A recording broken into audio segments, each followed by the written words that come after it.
Hello, and welcome back to the Forgotten Scroll. Today we are going to be talking about how the Gnostics never truly disappeared. When most people hear the word Gnosticism, they think of ancient manuscripts buried in the sands of Egypt, secret teachings from the first centuries of Christianity, and strange stories about Sophia, the Demiurge, and hidden knowledge. They think of long extinct sects like the Valentinians, Sethians, Basilidians, and Simonians. But what if I told you that Gnosticism never truly disappeared? What if many of its ideas survived the fall of the Roman Empire, reappeared in secret societies, resurfaced in modern spiritual movements, and today influence millions of people who may not even realize they're engaging with Gnostic concepts? Tonight we're exploring the world of modern Gnostic movements. We'll look at who they are, what they believe, how they compare to the ancient Gnostics, and why these ideas continue to attract people in the 21st century. So, let us begin. To understand modern Gnosticism, we first need a quick reminder of what ancient Gnosticism actually taught. Ancient Gnostic groups varied dramatically, but most shared several core ideas. First, they believed that human beings contained a divine spark, a fragment of higher spiritual reality trapped within the material world. Second, many believed that the physical universe was not created by the highest God. Instead, it was fashioned by a lesser being, often called the Demiurge. Third, they taught that salvation came through gnosis, direct spiritual knowledge or awakening, rather than simple faith, ritual, or obedience. And finally, many believed that a divine revealer, often identified with Christ, descended into the world to remind humanity of its true origin. Those ideas shocked many early Christian leaders who viewed them as dangerous departures from Orthodox Christianity.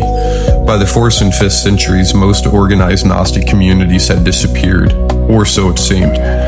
Fast forward nearly 2,000 years, one of the most prominent modern Gnostic organizations is Ecclesia Gnostica. Founded and popularized through the work of Stephen Holler, Ecclesia Gnostica is perhaps the closest thing to a modern Gnostic church. Unlike many people imagine, it isn't a secret society hiding in caves. It conducts public services, celebrates sacraments, and openly discusses Gnostic teachings. Its members often view the biblical story symbolically rather than literally. They see the spiritual journey as an awakening of consciousness.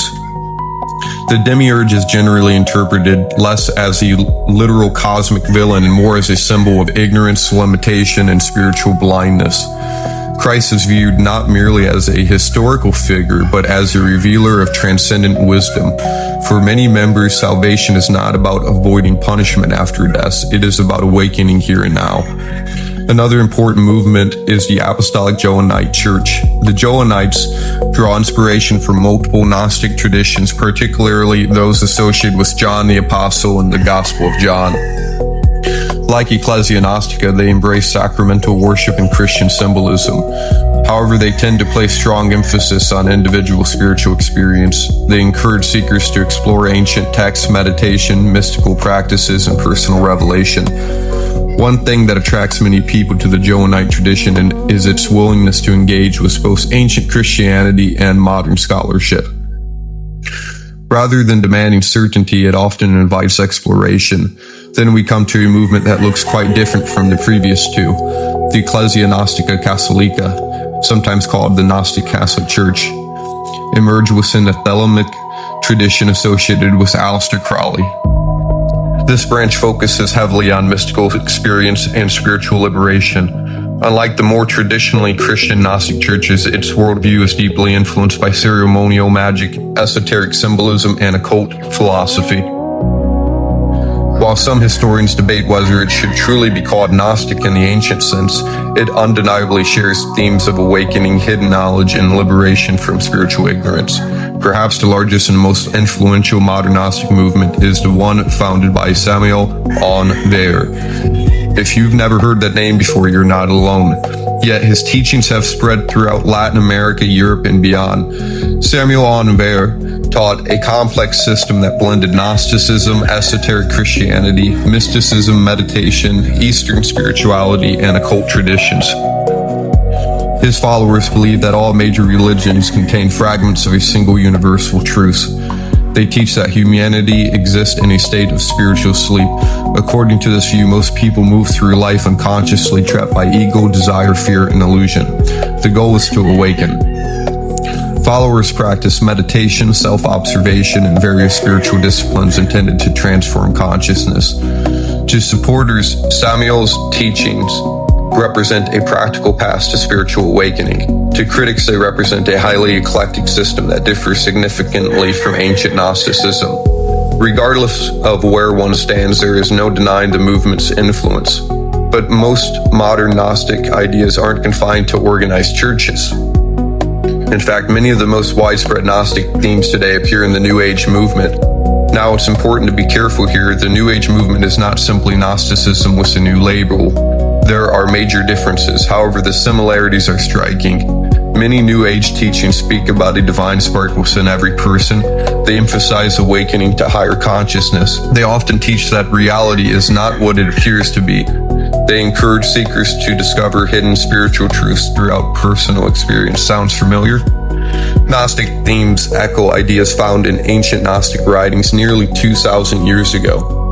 Yet, unlike many ancient Gnostics, New Age spirituality usually avoids the dramatic mythology of the Demiurge and cosmic archons. Instead, it often focuses on personal growth, healing, energy, and transformation. Another movement worth mentioning is Rosicrucianism. Rosicrucians are not Gnostics in a strict historical sense. However, they share an interest in hidden wisdom, spiritual development, and esoteric knowledge. For centuries, Rosicrucian traditions have attracted people seeking deeper meaning beyond conventional religious structures. Many later occult and mystical movements drew inspiration from Rosicrucian ideas, helping preserve concepts that resemble aspects of ancient Gnosticism.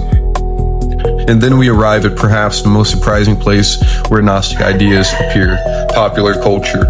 Millions of people have encountered Gnostic concepts without ever opening a Gnostic text. Consider the Matrix. The world is an illusion. Humanity is trapped. A revealer appears. Knowledge awakens people from deception. The parallels are difficult to ignore. The same theme appears in countless films, novels, video games, and television shows. Stories about hidden realities, false worlds, secret knowledge, and spiritual awakening continue to captivate audiences. Why? Why do these ideas keep returning? Perhaps because they speak to something deeply human. Many people feel disconnected from modern institutions. Many feel overwhelmed by technology, politics, social media, and information overload. Many feel that something is missing. Ancient Gnostics looked at the world and asked difficult questions. Why is there suffering? Why does reality seem broken? Why do we feel like strangers in our own world? Modern seekers continue asking those same questions. Whether they join a Gnostic church, explore New Age spirituality, study esoteric traditions, or simply enjoy stories about awakening from illusion, the underlying search remains remarkably similar. Of course, there are critics. Some argue that modern Gnosticism encourages excessive individualism. Others argue that it can lead people toward conspiracy thinking or rejection of the physical world. Still others believe that modern groups have drifted so far from ancient traditions that calling them Gnostic is misleading. Those are legitimate criticisms. Yet regardless of where one stands, the persistence of these ideas is fascinating. For nearly 2,000 years, empires have risen and fallen. Religions have transformed. Technology has reshaped civilization. And still people continue searching for hidden truths behind the surface of reality. Perhaps that is the real legacy of Gnosticism. Not any particular church, not any single text. By the enduring belief that human beings are capable of waking up to a divine, deeper understanding of themselves and the universe.